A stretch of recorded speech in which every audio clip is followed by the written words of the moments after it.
There's been so much grandstanding over Brexit, and we know the big vote is next week. It's easy, thus, to overlook the significance of this past Tuesday's session of the House of Commons. In living memory, good luck finding another instance where a sitting prime minister was voted down 3 times. You have to go back, in fact, to the 1970s. One of those three, contempt of Parliament, a motion filed against Theresa May ordering full disclosure on her legal advice for negotiations. That may not have been the one that mattered most, though. It's pro-Remain Conservative MP Dominic Grieve, who sponsored a motion that gives Westminster more say if next Tuesday's divorce deal fails at Westminster. Britain is a parliamentary democracy with an unwritten constitution. The power lies with the legislative branch of government, or does it? First, it was a 2016 referendum that went directly over the head of those voting in Parliament. Then an executive who heads a minority government who negotiated the divorce deal on her own. When Brussels approved it last month, the Prime Minister chose a barnstorming tour to appeal directly to constituents. Has the power now swung back to Westminster? Today in the France 24 debate, we're wondering if for Brexit, it may be a case right now of maybe not. And joining us from London, Jolyon Maugham, Director of the Good Law Project. Thank you for being with us. My pleasure. Also from the UK capital, business executive Simon Brewer. Thank you for joining us. And we'll be joined a little bit later. Thank you. By Jill Ritter, Program Director at the Institute for Government, and from Brussels by Michael Emerson, Associate Senior Research Fellow at the Center for European Policy Studies. France 24 Debate on Facebook and Twitter, hashtag F24Debate. Yes, for those who don't live in the UK, a reminder, it's a parliamentary democracy whose head of state wears a crown.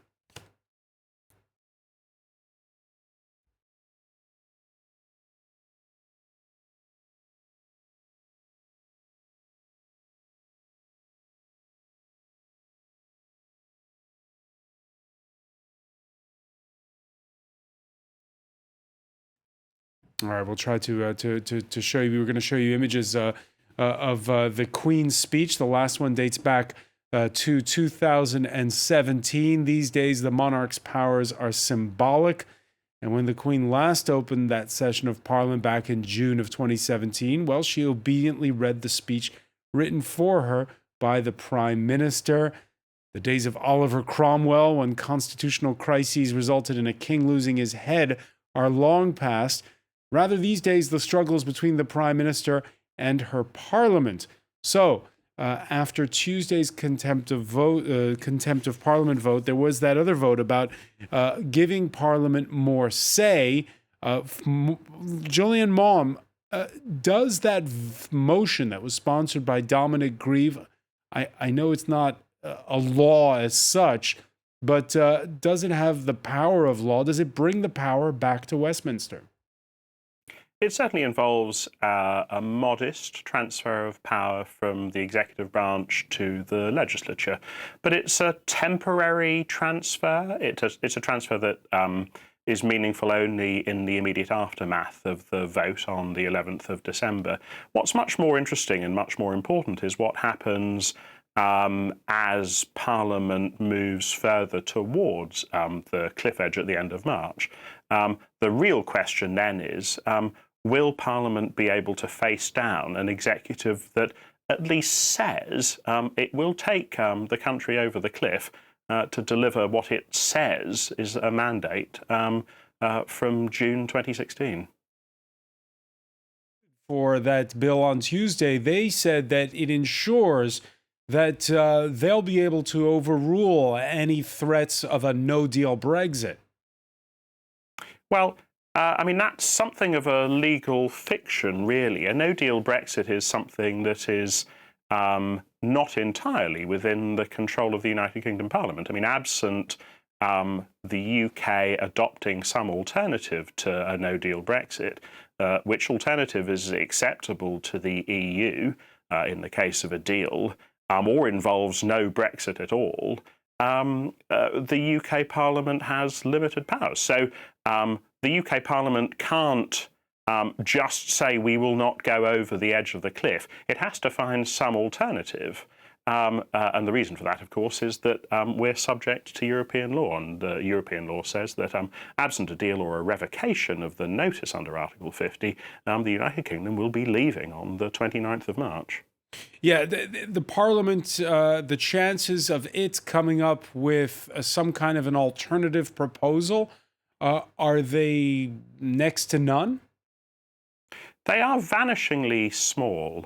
There is the sort of predominant fiction amongst a sort of an increasingly exceptionalist nation that if we go back to Brussels, as it's vernaculously put, and ask for this lengthy, 500-odd page agreement to be renegotiated, our negotiating counterparties will obey.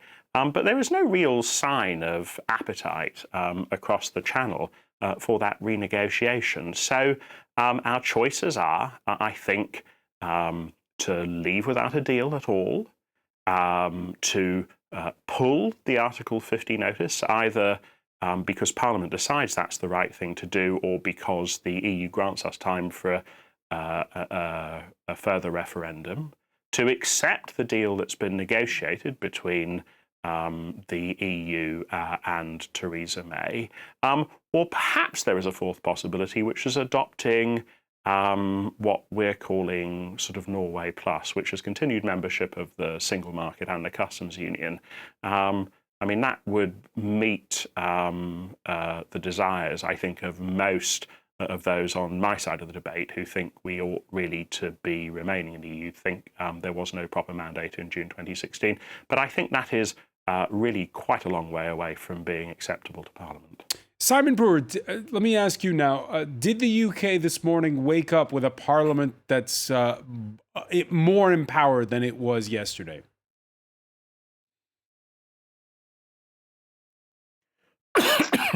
I think if we just take a step back, the essential dilemma remains 52% of the population voted to leave, but the majority of parliamentarians don't want that. So I think people woke up today tired, probably, with the ongoing debate that continues.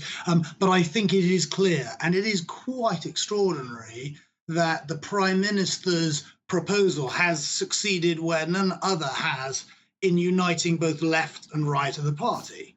And so I think that one isn't stating anything more than the obvious, that this is going to fail, and therefore the question is what happens next. And I think that my predecessor speaking was quite right in his options, but I think the fourth option, the Norway option, will get an increasing airing here. And I think that one of the problems with the Brexit process is that dates have been set and people have wanted to think of this as an end point, whereas I suspect it is better to think of it as a process. Unwinding 40 plus years of integration with the EU was never going to be straightforward, and if the Norwegian model is a option, which it does appear to be, I think that is a practical step on this journey. And whilst the Norwegian model, and assuming it is adopted, will allow time for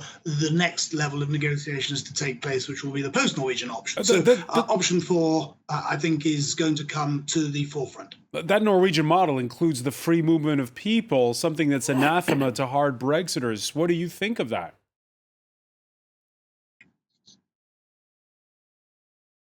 So I think that the answer is it's a temporary haven while the UK sorts out its global trading ties as part of a gradual extraction. And so Go ahead, Simon Brewer. I'm sorry, I thought you wanted to say something. No. Can I? I'm simply saying that it is part. It is part of this process, and I think people would understand that the post-Norwegian deal would get to probably a more clear statement on immigration, and if the status quo had to remain during that, I think it could be solved because it's part of a sensible, cohesive agreement. All right, let me bring in at this point Jill Ritter, Program Director at the Institute for Government, who joins us from London. Welcome to the show. Welcome as well to Michael Emerson, Hello. Associate Senior Research Fellow at the Center for European Policy Studies, who joins us from Brussels. Michael, your thoughts on, are we having a clearer picture of what's going to happen after next Tuesday, after the tumultuous session we saw of the UK Parliament yesterday?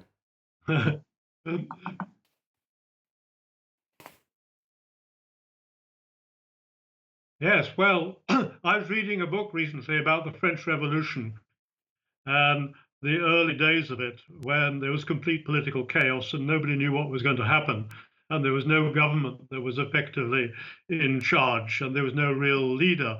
Well, the analogy, toute proportion gardée, there's a rather similar situation here in which the Parliament has taken control. The Prime Minister is being defeated in multiple votes, but what the Parliament wants is completely uncertain. And in particular, you were referring earlier to the Norway Plus option. I would consider that is debated.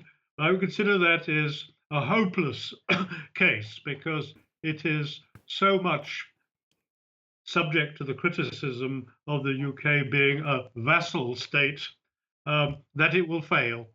And so the real options are whether to come in behind Theresa May's and the EU's political declaration, which is a fairly fuzzy compromise, or if that is unacceptable to too many members of Parliament, that really leaves, and since a no Brexit option is being rejected by the Parliament as too dangerous and too catastrophic, that leads inexorably into the second referendum option, which would require indeed that the UK request that the Article 50 deadline of the 29th of March be pushed back. And here, also yesterday, we heard the rather positive view from the Advocate General of the European Court of Justice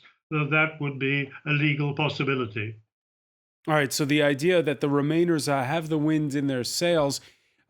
Before we look at that aspect of things, let's talk about that other vote that happened on Tuesday, a contempt of Parliament vote, a first at Westminster. MPs this Wednesday have been poring over the legal advice since disclosed by the government. Claire Rush has more.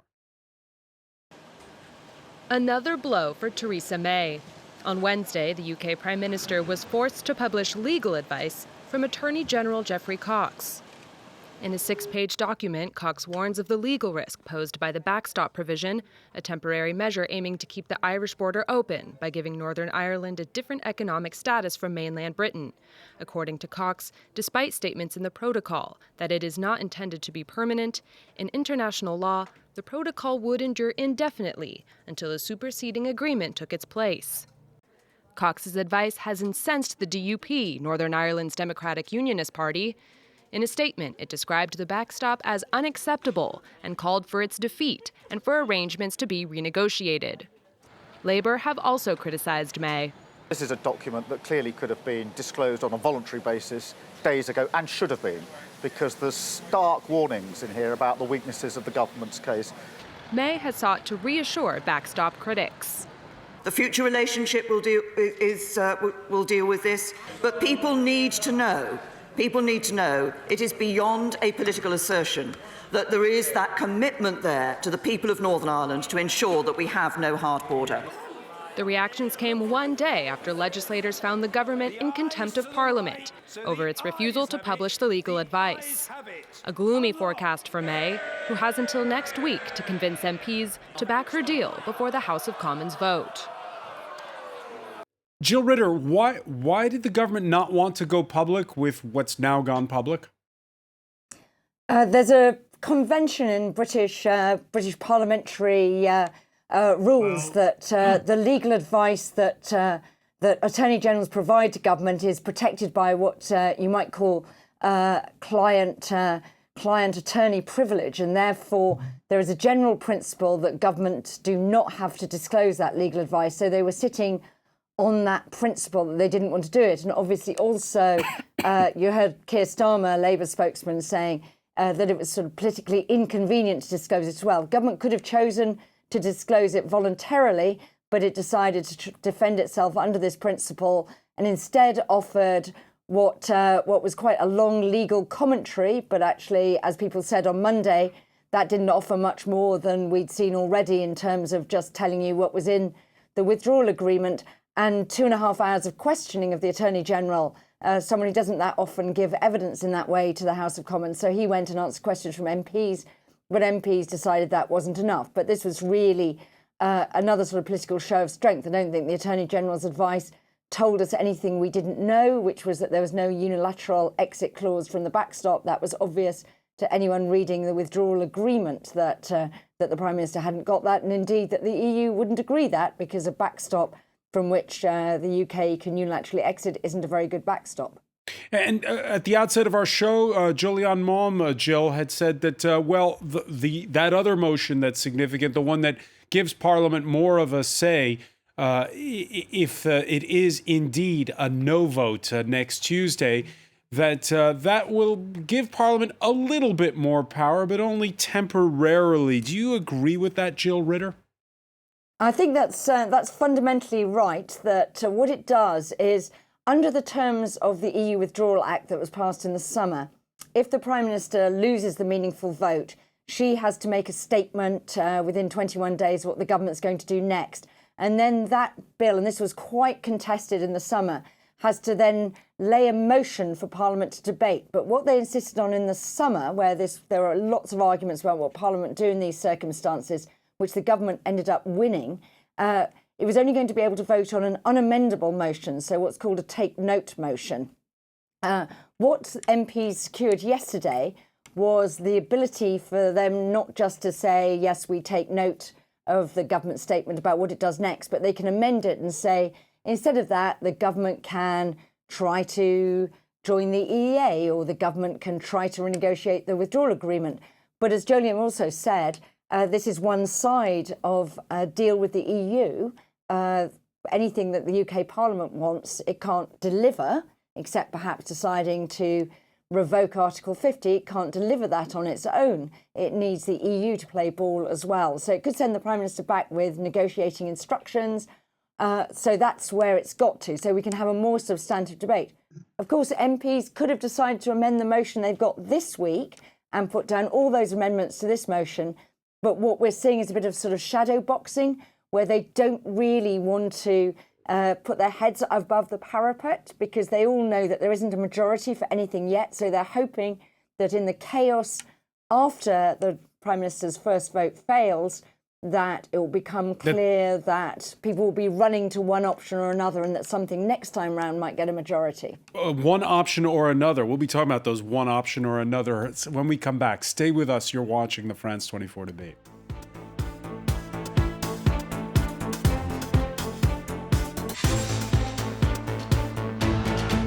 Welcome back, or welcome if you're just joining us. It's the France 24 debate. We're counting down to next Tuesday, when Prime Minister Theresa May sends her Brexit divorce bill up for a meaningful vote before the UK Parliament, Act 1, before the negotiation of a trade deal, assuming they get past Act 1. With us to talk about it from London, Jolyon Mom, director of the Good Law Project from the UK capital as well, business executive Simon Brewer. Welcome back as well to Jill Ritter, program director at the Institute for Government And from Brussels, Michael Emerson, Associate Senior Research Fellow at the Center for European Policy Study. We're wondering in part one of our discussion how weak or strong Parliament is. You also have to ask how weak or strong the Prime Minister is. Last week, Theresa May had stared down the backbench revolt from hard Brexiters, her trademark resilience on display first thing Monday morning when she spoke to ITV's This Morning. It's a key moment of decision for MPs about, do we want to ensure that we leave the European Union? Do you think you'll still have a job in 2 weeks' time? I will still have a job in 2 weeks' time. Definitely? And my job is making sure that we do what the public asked us to. Jolene Mom, you agree with the Prime Minister? I certainly agree that she's displayed remarkable resilience, but I'm not entirely sure I agree that that's a positive quality. We have to remember that we are in the situation we are in because Leavers ran two contradictory campaigns. They ran a campaign targeting those who want a very, very open economy, who want a deregulated economy, who want a low-tax economy, who want the UK to look like Singapore. They attracted votes from that constituency. They also ran a campaign for those who want exactly the opposite, who want a closed economy, who want a nativist economy, who want to keep globalisation out. And the difficulty is that those contradictions have never been resolved. And when Theresa May set out her red lines in January 2017, shortly before she triggered Article 50, she made promises to both of those groups. And what we are now seeing is those baked-in contradictions coming home to roost. Apologies for mixing my metaphor there. So what we now have is a stalemate in Parliament. So will she still have a job? Will she still have a job after this vote in a week's time? Well, there is nobody else who can resolve those contradictions either. So although there has been an attempt from the right of the party at a putsch, it failed disastrously, embarrassingly. And there's been no attempt at a putsch from the left of the Conservative Party. She will still be there, but her problems will not have gone away. Simon Brewer, of course, there's another option possible, which is another general election. What is going to happen after that vote?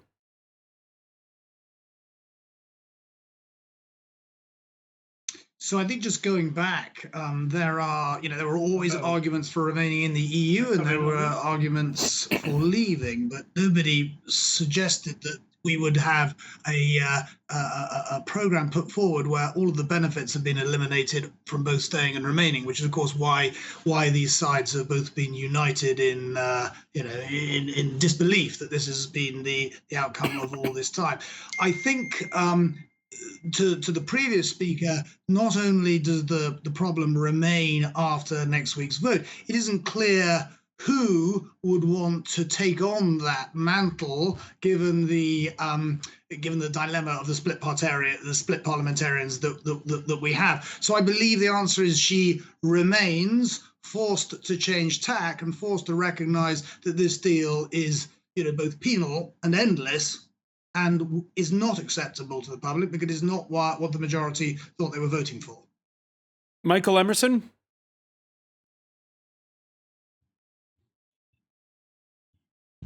Mm-hmm.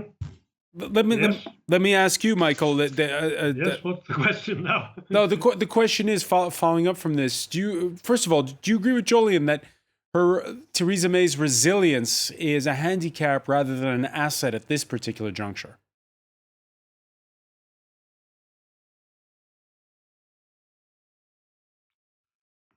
Well, I think it's pretty clear. Critical issue of Brexit. Personal resilience, We must a not. show of character under sustained.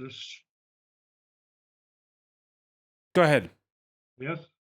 Under the sustained stress she's been under day after day, week after week. Okay, as the previous speaker said, this is a remarkable display of resilience, of character. But as regards the substance, she has been extremely unimpressive. She's producing banal quotes about getting the best deal for the whole of the country, etc., without really confronting the weakness of her substantive position, which is that of a compromise. The political declaration done with the European Union is a fuzzy, uncertain compromise. It's not a deal at all. It's a half-blind date. And so with all of her resilient speeches, which look pretty good superficially, behind that, it's a very, very shaky position indeed, which is why almost certainly, according to Westminster commentators, she will have to suffer a negative, meaningful vote on Tuesday next. In normal times, Jill Ritter, a prime minister who loses 3 votes the same day is out of a job. But it sounds like, from what the panel is saying, she's the only game in town. She's strengthened by a change that was made actually by her predecessor, David Cameron, in 2010, which was that we used to have a thing where if a vote was regarded as a confidence vote, then the expectation was if the Prime Minister lost it, they would resign. Not all votes are confidence votes. But it doesn't quite work like this. So if she loses next week, we might very well see a confidence vote tabled by the Labour Party, which would be voted on potentially pretty quickly before Christmas. We might see those people who failed to have an effective go at toppling her a few weeks ago, seeing if they can assemble the 48 letters necessary to trigger a no confidence vote in her leadership in the Conservative Party. So she faces a potential twin threat.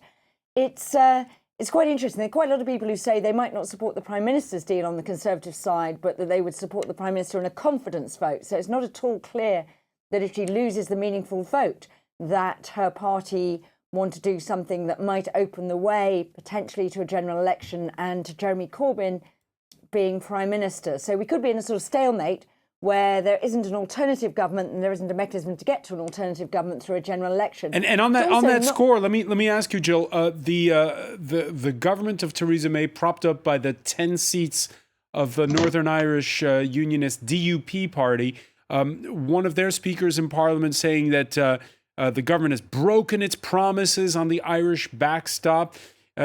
Would they be voting for or against Theresa May in a vote of no confidence?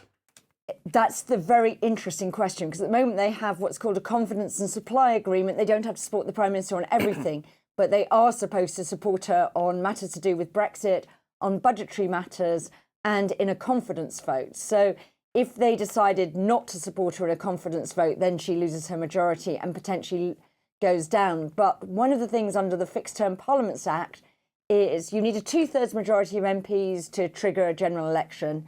There won't be that. So the other way to a general election is to lose 2 confidence votes. So it's possible that the DUP might fire a warning shot across her bows and say, we're not voting for you first time round, but then if Theresa May, or if she decided to stand down another Conservative Prime Minister, if that's where we were, went back for another confidence vote, that they might support them the second time round. Because the one thing we know the DUP don't like is they don't like Jeremy Corbyn, because he's got a long history of association with their rivals, the Sinn Féin, and a long history of supporting Irish nationalism. So it'd be interesting to see. I mean, it was quite interesting yesterday in the Commons. Nigel Dodds, who's the leader of the Democratic Unionists in the Westminster Parliament, said we're ready for a general election. And the DUP might be ready for a general election. But one of the things that would be really difficult is this Brexit split runs through both of our main political parties. And if we did have a general election, it may not produce that conclusive a result, because it's going to be quite difficult to find a manifesto that all the Conservatives could fight on together. And the same goes for the Labour Party. The Labour Party at the moment has got the luxury of being in opposition, so it doesn't have to sort of unify behind a position. But there's some very different views in the Labour Party as well. So a general election may just complicate things rather than resolve things. Simon Brewer, at the outset of our discussion, you said, you reminded us that there was a vote in 2016 and 52% of the electorate voted to leave the European Union. We've since had, though, a general election, a snap general election, which voted into office a majority of Remainers. So what does Britain want? So I think the point that is being maybe not expressed as often as it should is that 85% of current MPs voted for manifestos that pledged to leave the customs union. So the parliamentarians who don't like, as we know, as we've discussed already, the outcome of the referendum, are of course inclined to take their own, position on this. So the people may be tired of this process, but as they understand that what Mrs. May has effectively done has a whiff of Chamberlain about her, and it is unacceptable, as was said, I think, by Daniel Hannan, effectively, it's like a schoolboy leaving school and then being told that the headmaster's going to come and visit him subsequently to check that he's wearing his uniform and that the parents are paying the school fees. I mean, this is not an acceptable arrangement, and I think that will force the next stage, and I believe the next stage will be along the lines of this Norwegian model as an interim compromise on the way to a full departure and a different trade agreement. Well, it's interesting when you listen to Theresa May's pro-Brexit trade minister, who addressed a parliamentary commission earlier in the day. Liam Fox's concern seemed very real. I think that there is, as I have written recently, a real danger that the House of Commons, which has a natural Remain majority, may attempt to steal Brexit from the British people, which I think would be a democratic affront. Julian Mom, you told us you're pro-Remain. Do you smell blood? Certainly back in 2016, I thought that it was in the interest of the country that we stay in the EU. I still think that now. But fundamentally, what I'm really interested in is a healthy, functioning democracy. What I really feel sad about is that there hasn't been any genuine attempt on the part of the government to resolve the inherent contradictions in the Leave vote. And, when I hear talk of Norway plus i.e. membership of the EEA and also of the customs union as being a stepping stone to some Brexit nirvana that lies just down the road, I see this as another sort of act of delaying a resolution of those contradictions. And whilst the country is caught up in the all-consuming psychodrama of Brexit and, as I say, attempting to resolve these irresolvable contradictions, the world is changing around us. There are profoundly important global events happening around us. I mean, climate change, the automation of the workplace, tax avoidance. These are the changing nature of the labour market. These are profoundly important problems that the country is ignoring whilst we refuse to recognise that there is this inherent contradiction in what the people were promised. And so how do you do it? How do you resolution? How do you get resolution? How do you resolve that contradiction? And how do you resolve it fast? So the reality of the situation is, I believe, that there was no real mandate in June 2016. There were three groups. There was a libertarian group that saw the EU as a block to a more liberalised economy. There was a nativist group that saw the EU as the block to a more closed economy. And there was a group that wanted the status quo to continue, i.e. our membership of the EU. And of those three groups, it was the third of those groups that had by far the biggest majority. And I think the only way of resolving that is by putting a known alternative to Remain to the people. So we have Theresa May's deal. That could be put to the people as an alternative to remaining. We also have the possibility of there being an exit without any deal, and that could be put to the people as an alternative to Remain. So like a multiple choice referendum? Would deliver No. I think Parliament will have to choose one or the other. And the reality, I think, is that if Parliament opts for Theresa May's deal, then a referendum will be off the table. But the truth is that that deal is unloved by everybody. I think it's much, much more likely that we get a referendum between no deal at all and remaining. That certainly will resolve those contradictions one way or another. People like me will have to live with it. People who want a sort of more liberalised market will get what they want. Those who want a nativist one won't get what they want. But we will at least have a resolution, and then the country will have to live with it.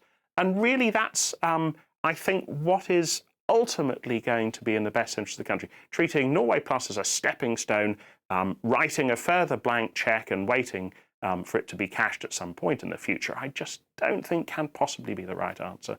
Simon Brewer, do you sign on?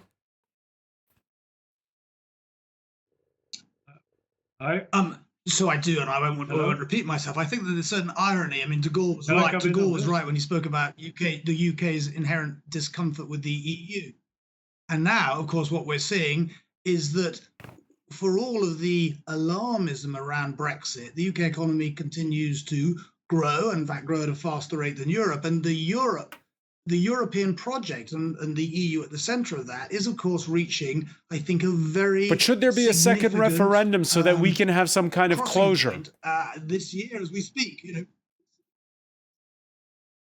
Well, look, we're not a country that typically has referenda. This has been unusual, and I'm not sure that I'm inclined, having had the people vote once on this, to go back to them. So I would prefer, as I say, and I think that maybe if I was forced to be a betting man, that once May's proposal is rejected, an alternative, which I think will be an interim alternative on the way out, and it's not that we're going to be trapped in limbo in Norway, where we would be trapped in May's appalling proposition, that there will not be a second referendum. Michael Emerson, you agree? Yes. Yeah, I would like to come back to your fundamental question, how resolve the issue. My view, to simplify it, would be to say the first referendum was a first shot at an ill-informed issue. The public were poorly informed and they were disinformed to some degree. Now, 2 years later, the public is very much better informed and sees a number of options. And so the way to resolve this, because of the terrible mess in the Parliament, is indeed to put it back to the people for a more fully informed referendum, which should either be a 2 or 3 question referendum. There's a technical question as to how many options, but the simplest would be either you take May's political declaration or Remain. That's the simplest one. If you want to add the Norway case, well, that would complicate it further. We're almost out of time. I just want to turn briefly, because we're almost out of time, to Jill Rudder.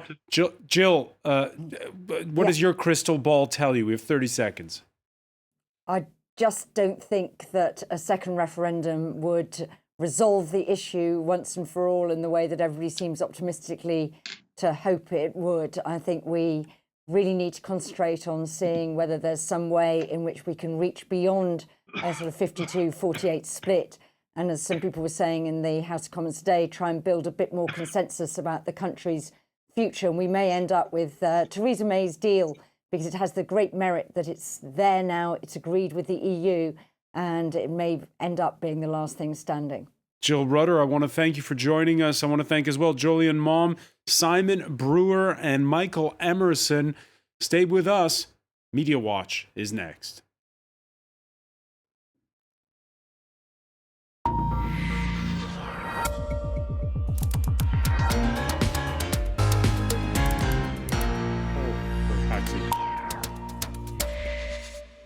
Let me say hello to Haxie Myers-Belkin. By the way, Haxie, Latest YouGov poll, just 38% of people in the UK believe it was right to vote for Brexit. Almost half, 49%, think it was wrong. The gap, the widest recorded since the 2016 referendum.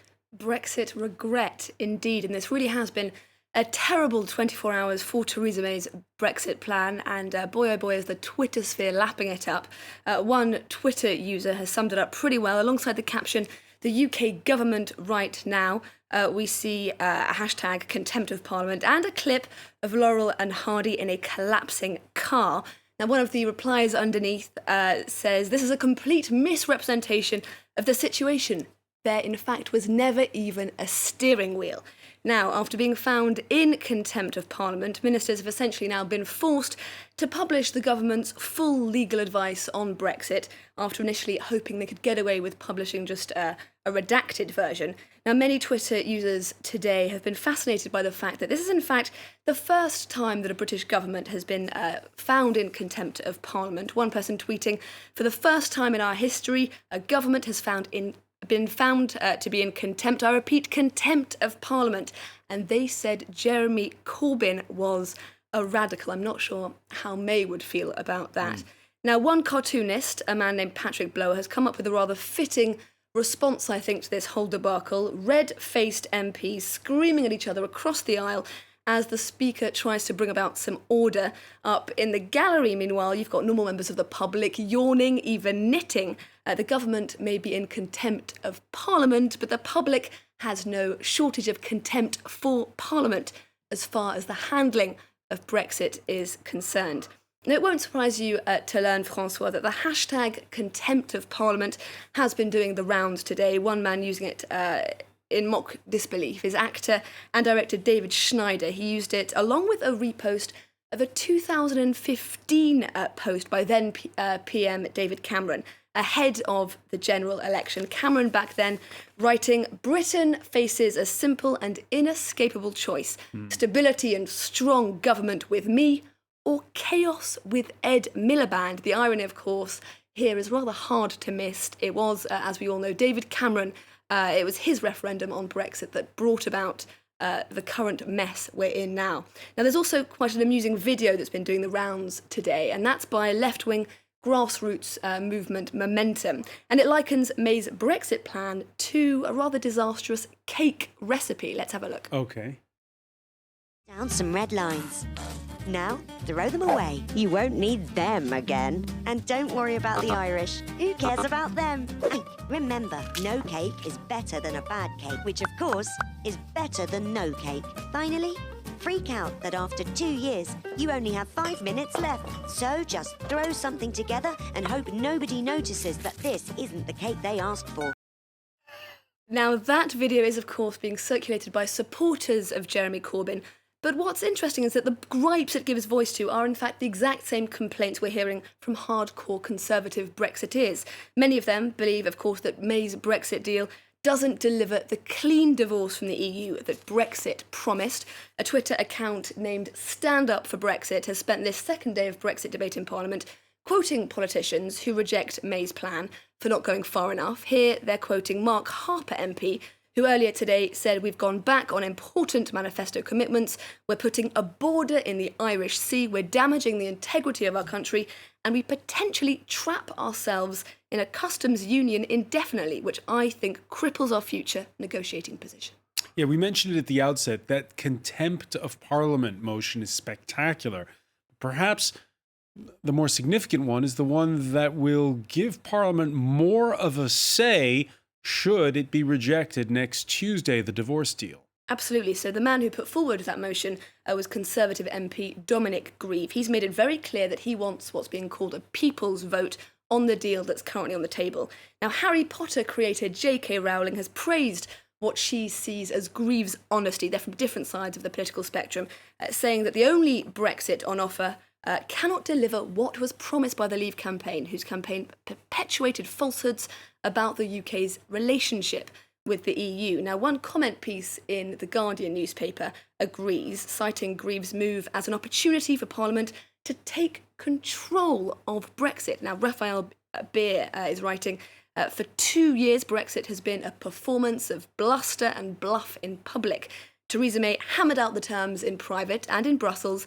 Now the House of Commons, the home of British democracy, is taking back control. For many, though, of course, the exact opposite is true. Tom Slater, who's the deputy editor of Spiked Online, he's a staunch Brexiteer, he's tweeted, "Parliament is sovereign, say the very MPs who happily handed over parliamentary sovereignty to Brussels and are trying to keep it there. They're fooling no one." All right, this is going to play. Next Tuesday's that vote. Haxie Myers-Belkin, many thanks. I want to thank our panel once again. Thank you for joining us here in the France 24 debate.